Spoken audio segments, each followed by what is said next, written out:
Hello, today I would like to introduce you to multivariate problem. Here an overview of the topic I will cover in this section. Have you ever wondered how scientists test massive hypothetical climate scenarios? For example, what would happen if the CO2 concentration on Earth suddenly changed? It is a tricky problem, isn't it? We only have one Earth, so obviously can put the entire planet into the lab to run an experiment. So how do we see the result? So that is clearly impossible. Scientists had to come up with a completely different kind of laboratory. Mm, alright, so in this session, we will have a few main stops. First, we will visit the Earth laboratory. Next, we will learn about control and experimental run. And finally, we will explore a super important concept known as the null hypothesis. So, what is the solution to our dilemmas? Let's move to the first stop, the Earth laboratory. So pretty epic, right? Essentially, this is where we build the digital twin of our planet. The tool that makes this possible is the General Circulation Model, or CZM, or GCM for short. Think of it as Earth's digital twin, a state-of-the-art virtual climate lab where scientists can freely test all sorts of scenarios without fear of running the real thing. The model don't, that these models don't just pick out dry number, they generate absolutely Earth data like temperature, pressure, covering the entire globe. And this brings up a new question: how do we find clear just how do we find clear signal of change amidst this massive and complexity of data? The answer lies in the scientific methods, which bring us to the part two: control and experiment runs. This is the core method. You isolate the impact of single train so we can test the specific hypothesis. Scientists have to be extremely careful. They run two simulations in the parallel. On the left, we have the control run. Consider the business as usual scenario where everything remains under normal conditions and nothing is changed. On the right, we have the experiment run. Here they train only uh, one single variable, for instance, doubling the CO2 concentration. This single chain principle is key. It ensure it ensures that if the results are different, it is precisely because of that specific chain. The process is highly logical and flows step by step. Let's see. First, run the control to establish a baseline. Train the system by altering one variable in the experimental run. Finally, and most important, compare the result of two runs using statistical terms to see if the difference is a real physical trend or just random noise. But how do we know if the difference actually physi- phys- statistically significant or just matter of trend? To answer this question, we need to move to part three, the null hypothesis. This, this is the static. This is the starting point. The healthy descriptive system that every scientist must adapt. So, what is this null hypothesis? Often demonstrated as H0. Simply put, simply put, it is the initial assumption that nothing has happened. It's positive that there is no relationship or difference between the two things being compared. Applied to our experiment, this means that increasing CO2 has absolutely no effect on the stimulator climate. This is exactly like the legal principle of innocence until proven guilty. We assume by default that the train is initial. Thus, a conofic effect in math in the mathematical term, it looks like this here. That symbol we symbolize representation represent the mean of average value. So this formula is regard the mean state of the control climate equal the mean state of its experimental climate. To translate it in roughly, we start the assumption that we introduce code know about at all. Scientists drop now is to find evidence and collect data to prove that this initial assumption is wrong. In other words, to definitively reject the null hypothesis. Surely, when looking at the data map, the very first thing we do we try to spot pattern and cluster, right? First, what if the clear-cut pattern we see are actually just an illusion? Next, we will explore the phenomenon that can fall even the more experienced analysts. Now let's take a look at this map. This map shows a great point where climate model for fail a local test. The striking thing here is that the dust area are randomly scattered. Instead, they are clumped together into very distinct pools.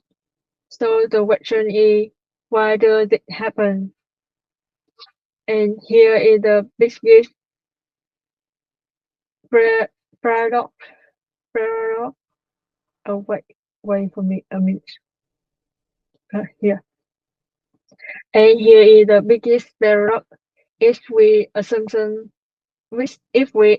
that about 5% of the random phone alarm, they should be evenly across the map like salt and pepper, but no, in the reality, they clutter together. That is just mystery we will discuss together in section 2. Alright, so alright to show this mystery, let's first start in an ideal world. Imagine a perfect static Imagine a perfect statistical scenario, a plane where every error is truly random and small important independent of one another. There is a free way to visualize the 5% significant level. Just imagine that every single data point on the map represents rolling a 20-sided. The probability of landing on one specific phase, which in case represent a full rejection, is 1 out 20 or exactly 5%. So in that ideal world, everything would follow a mathematical rule called the binomial distribution. Mathematical, the probability of making K or more retraced decision out of M with by giving the cumulative distributive function. This formula fundamentally predicts the exact probability of getting a central number of false alarms. First, it comes up with one strict condition: every roll of the dice, meaning every single data point, must be completely independent of the other. Please remember that keyword independent because it is the close of this entire story. Okay, this okay, that's the ideal world. Now let's put it aside and return to real world. Because in reality, a critically important faction emerging and completely shatter the ideal rule we just talked about. In practice, the ideal rule we just talked in practice is not like individual die roll. The data point on the map actually have a connection like this to have a connect to the one other. In specialized statistic term, it's called display correlation.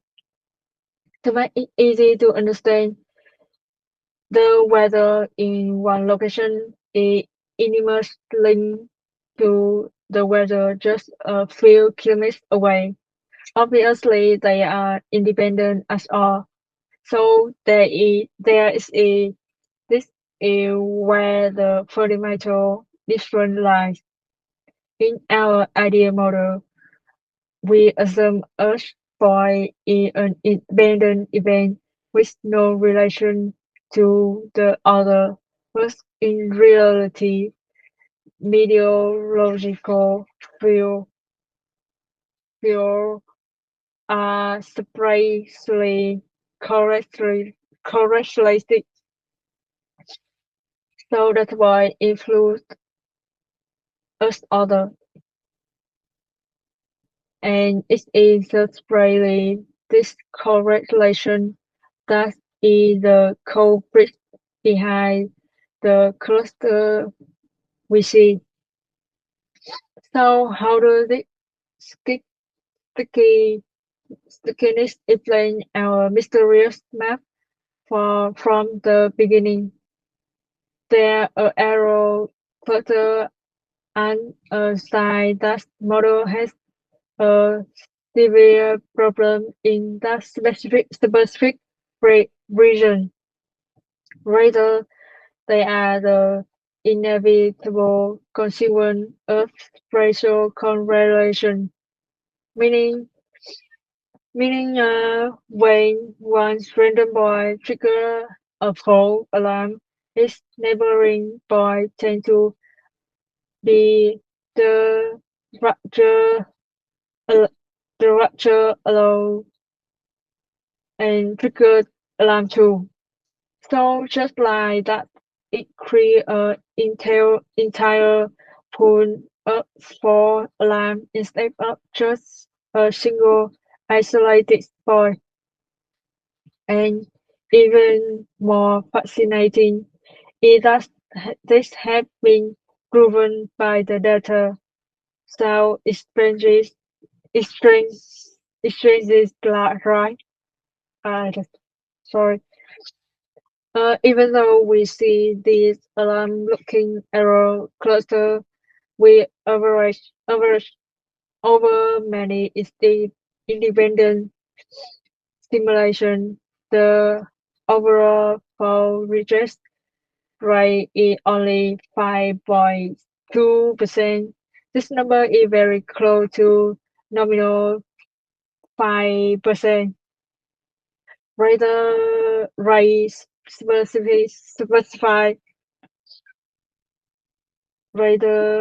specified by the null hypothesis. This proves that the issues do not lie in the total number of errors. The problem lies in correlation. It doesn't train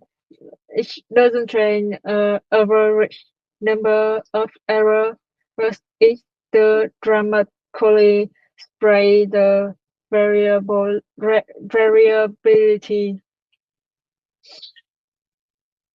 This means instead of every map considered have around a 5% error rate, we will now have some maps that are almost completely clean with no error, while conversely another map will have much massive massive error cluster reaching up to 10%, like unlucky, exactly like the map we look at the instantly.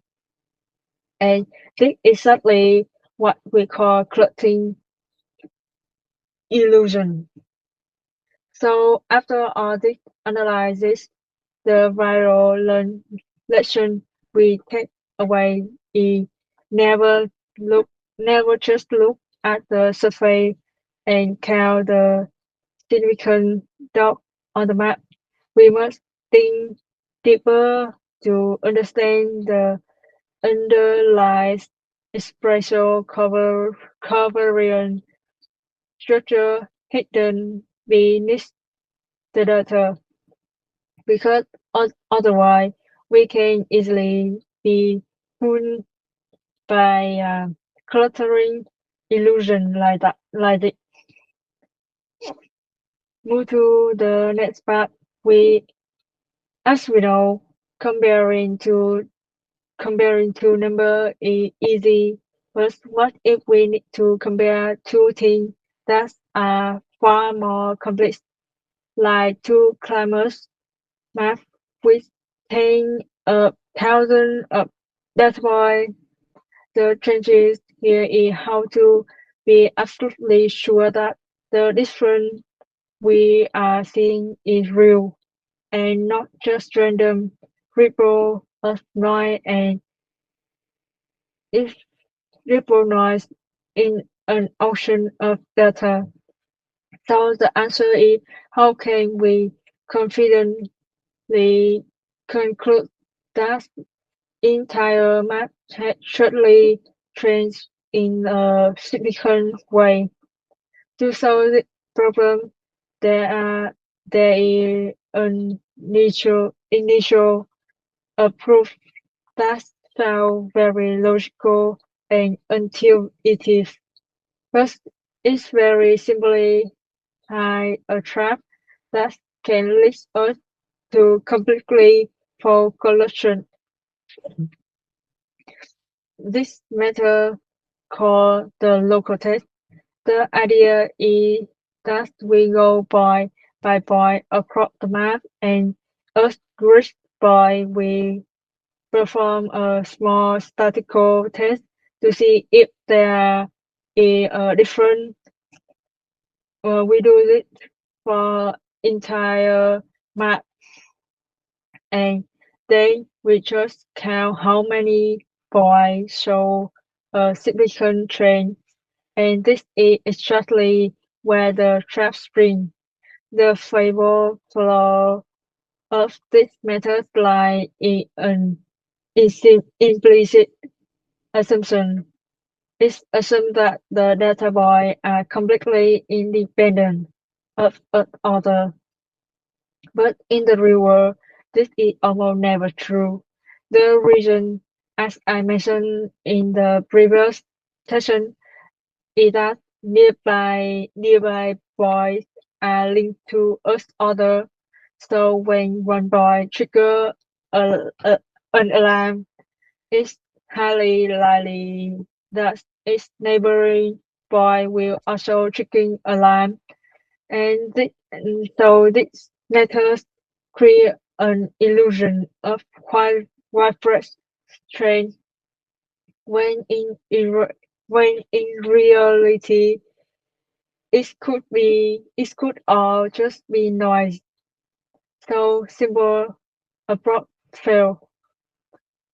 Realizing scientists decide to scrap the individual isolated test to use the single global test, a test powerful enough to evaluate evaluate the entire map as as one.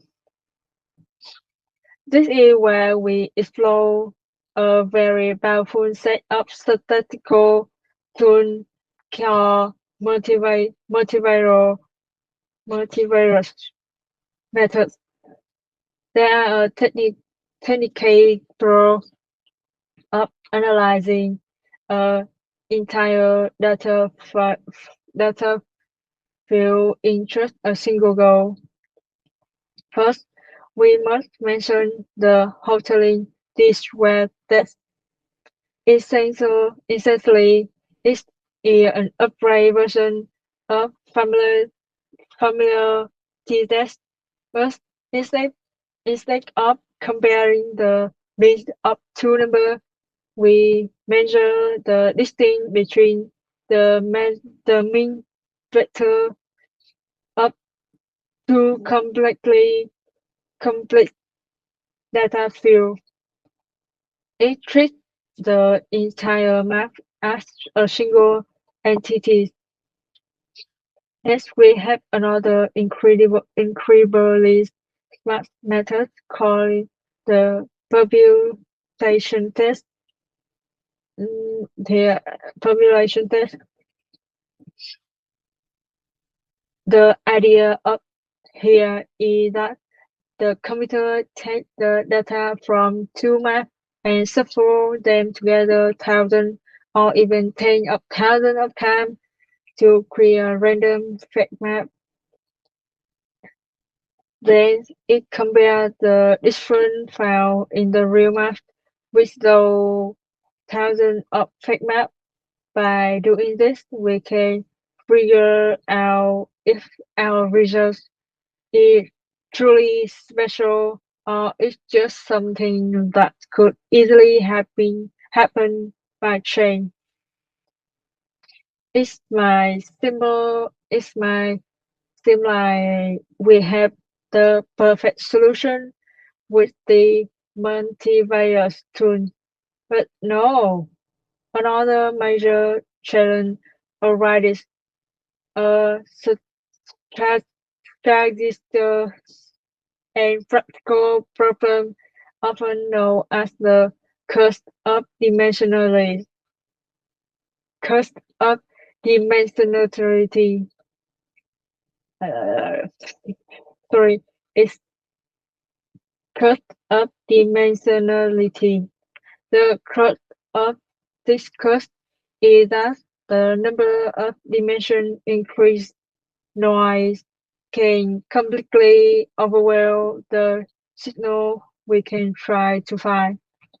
And this is a paradox we usually think more data is better, but in this analysis we will see how adding more dimension can accident, accident, accidentally occur the very answer we are looking for. To solve this paradox, we first need to understand two foundational concepts: signal and noise. The signal, this is exactly what we are hunting for. It is a specific effect of meaningful change we want to detect. Crucially, the signal doesn't usually express everywhere.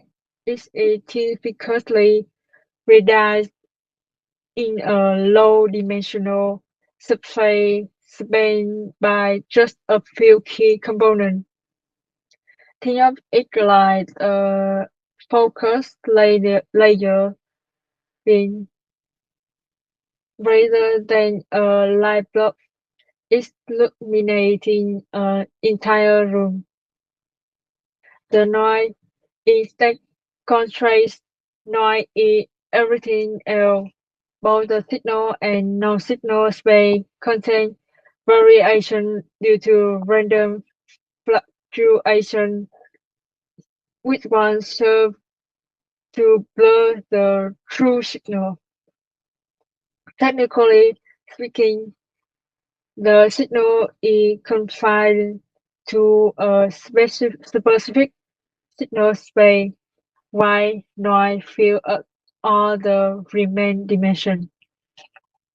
So, how do we distinguish that whisper makes a chaotic mess of background sound? We need the mathematical tool to measure data anomalies, enter the Mahalanobis return or D-square. Think of it as a multi-dimensional anomaly detector. It tells us how unusual a new data point is, taking into account the shape, the correlation of the data cloud. Here is the formula. Here is the formula. Simply put, this formula gives us a single number representing how abnormal a field observation vector y is compared to mean vector mu. After correcting for the correlation between variables, if this square value is larger enough, greater than specific rejection threshold, we conclude we have found the real signal. Now we reach the core of the paradox. What happens when we add more and more dimensions, especially one that only contains noise? as small components containing only noise included the train of detecting the signal deteriorates. deteriorates. Let's look at the big table to see exactly how this unfolds. Suppose our signal only exists in the first dimension. When we have just one dimension, the space is where E5 is 5, which is clearly higher than the direction threshold of 3.8. The signal is easily detected. But what happens as we add noisy dimension? By the time we reach 4 dimension, the expected this will increase to 8, but the detection threshold shoot up to 9.5. The signal is drowned out and the signal didn't get weaker. The noise from the extra dimension simply raised the bar too high, making our signal statistical individual. And and we have lost again the noise. No, they must matter, must strategic. The solution involves a diagnostic process. First, we identify a signal space based on physical reasoning or theories to isolate where the signal most likely lies. Second, we reduce the dimension by focusing our analysis exclusively within that defined space. In short, a multivariate test is much more powerful if it is restricted if it's a restricted to the signal space. Why? Because the signal to noise ratio in that specific space is far greater than when we look at the full dataset. Less noise means the signal stands out clearly. Now we let's we say now let's say we have the results from two incredible completely climb model to to stress with absolutely scientific certainty that the two models produce truly different climates, and the difference isn't just random noise. We would theoretically use a term like the Mahalanobis distance or D square. This so- and this is a ultimate measurement tool. It doesn't just compare simple average, it accounts for the entire tangle web of relationship among tens of thousands of variables in theories. This is followers. But hold on, to you this Brian D square to we need to know the true covariance matrix. of the entire climate system, denoted as sigma. In another word, we need perfect knowledge of the system, something that obviously only exists in textbook, and this is where it has reality kicks in. In the real world, the covariance matrix is general not now. Oh, sorry. Oh, sorry. Uh, and all we have is a sample of data, final test of observation, and from that tiny sample, the matrix must be estimated. Because of this watching, we are forced to wave goodbye to the idea this-way and transition to more practical statistics. The hoteling this-way test. You can think of this-way test as a real-world version of this-way. It simply use the sample covariance matrix instead of true one.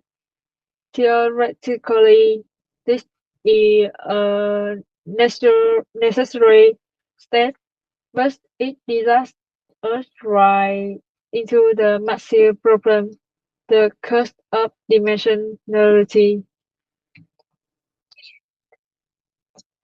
Here is a specific drawback that render our turn almost useless to compute this way statistics. There is a strict mathematical step we must be able to evaluate the sample covariance matrix. This is a highly demanding mathematical operation, and it leads us to non-negotiable predicate this true. In to evaluate a matrix, the number of data samples we have, let's call is n, much greater than the number of variables or spatial degree of freedom we are measuring. Let's call it m. So the next question is, in reality, specific code in climatology, what's this relationship between N to M look like? Do we meet that condition? This is the paradox. Ironically, we might have 50 or 100 sample equivalent to 50 or 100 years of observational data. That is our aim. But all of those samples contain information from over 10,000 grid points on a map. That is our aim. As we can see, n is not greater than m. It is horrifyingly smaller. The mathematical condition is completely flatter. This confirms a true emo climate application. There are many more special degrees of freedom. Thus, observation, the ghost one, the ghost one, the symbol covariance matrix cannot be inverted, and the distributed is essentially a table. Uh, are we still here? No, they always lie at the end of the essentially. They primarily exclusion solution to this simply unsolvable math problem. The idea is that we can train the mathematical rule. We change how we look at the problem. Problem. Sorry, problem. So the solution is called using get pattern. The core idea to reduce the expression degree of freedom. Instead of analyzing a messy, complete, complete cloud of data, we approximate the full and this dimensional view as a linear combination of simpler patterns. Imagine comparing a credible, completely abstract playful painting. Sorry, abstract. Now let's meet again. Imagine comparing a incredible complex abstract painting to just a few basic shapes like circle or square or anything. The problem is instantly simplified. This formula captures the concept perfectly. Here, vector is present our full messy data field. Instead of analyze vector X directly, we represent it as a sum of few specific guess pattern denoted as vector bi. Yeah. A pattern vector bi has a coefficient co- has a coefficient alpha, which tells us how strongly that pattern co- contribute to the overall picture. We are basically breaking down a completely problem into simpler familiar components. Sound a bit abstract, right? Let's look at the classic symbol in the climate science to see its power. Imagine checking the temperature of 10,000 different points global every day. It's data anatomy. anatomy. But instead of doing that hard work, scientists un, now get button. For example, the typical sea surface temperature map of the annual event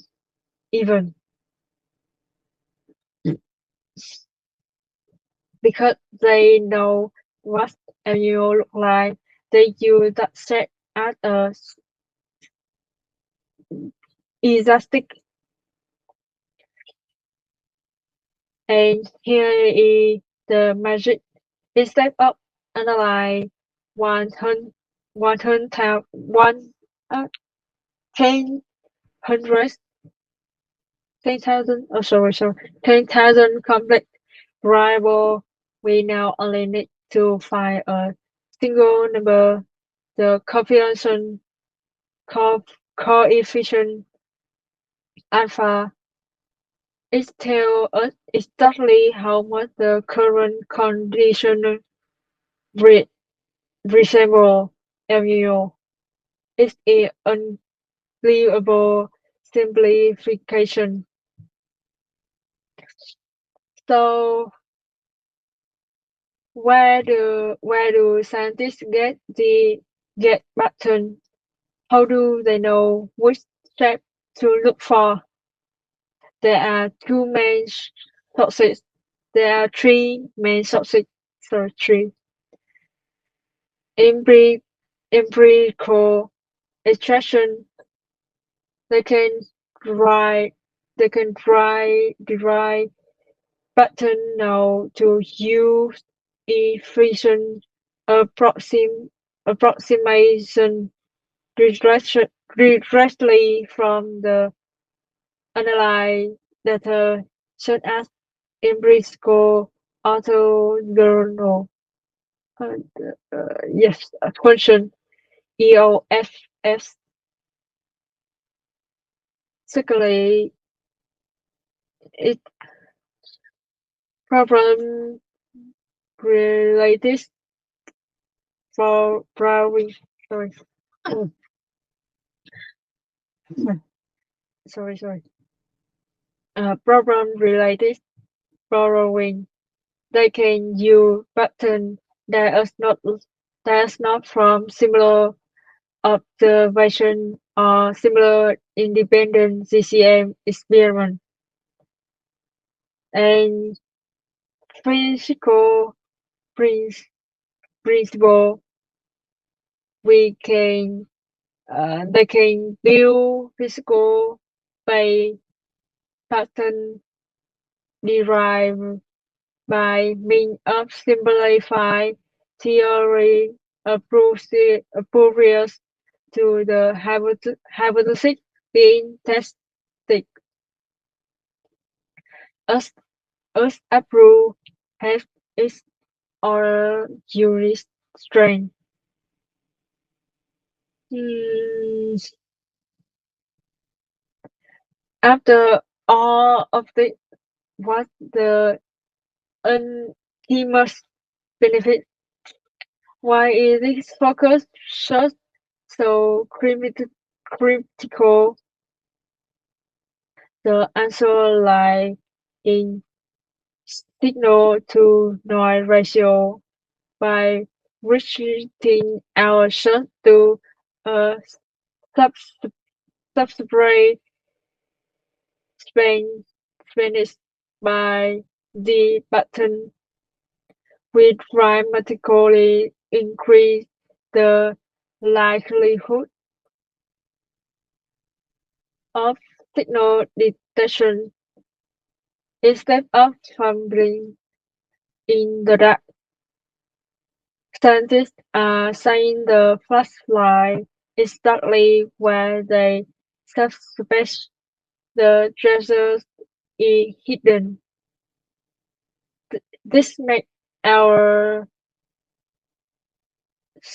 statistical test incredibly sharp and powerful.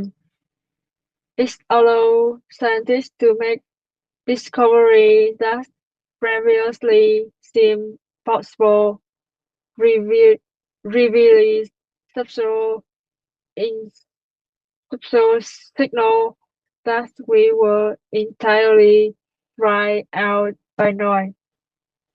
Clearly, this technique is not just a statistical tool, it is the key to discovery in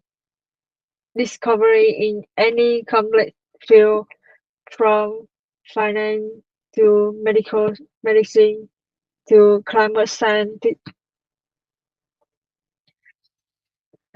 Uh, all right, let's return to the noisy party. Another three we discussed earlier. Ultimately, everything boils down to two factions: the con- conversation we actually want to hear, and all the background chatter getting in a way. So, how do we learn? How do we listen to specific conservation conversation in the middle of the chaos? Our first natural reaction is quite simple. We try to guess what the signal we are looking for look like. We can we call this a get button. Basically, it is our best attempt to link our ear toward the direction where we think the whis- whisper it comes from. That sounds logical, but here is the problem. What happens if the direction we are listening to is exactly where the loudest speaker at the party is played? Our guest intentionally point straight at the biggest source of noise. As a result, the whisper completely disappears. Clearly, we need a smarter strategy. Instead of just trying to listening harder, we need a way to measure if our listening strategy strategy is actually working.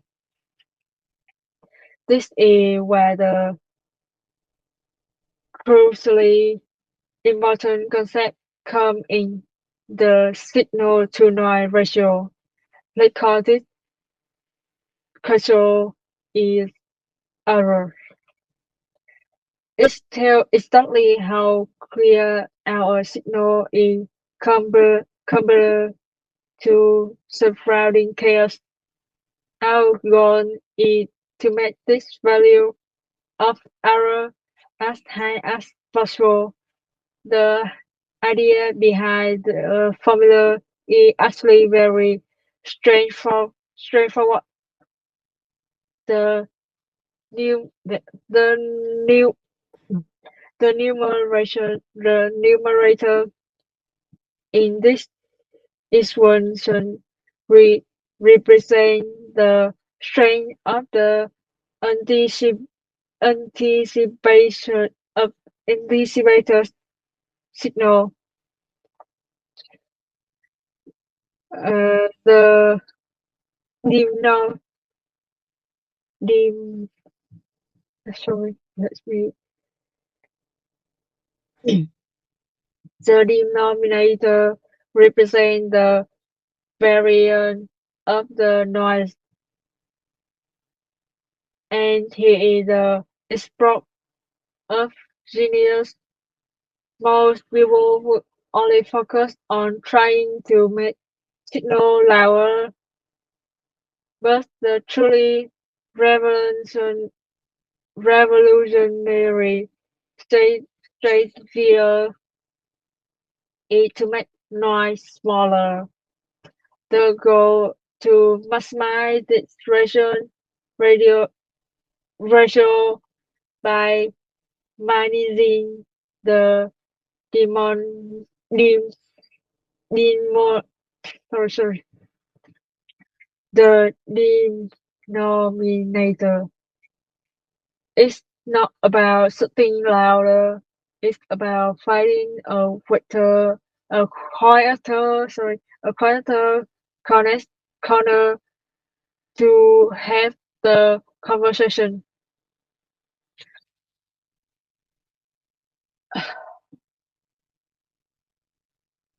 So, how do we actually minimize that noise? The answer lies in taking our initial guess. and smaller adjusting is to create what is called the optimal guess pattern. Did not add keys O to maximize the likelihood of signal detection. We don't just blindly look for where the signal is strongest. Instead, with the original guess pattern is rotated towards one detection that have little noise relative to the signal. It is a structural move to actively dodge the largest area. Sorry. We can summarize this process in three steps.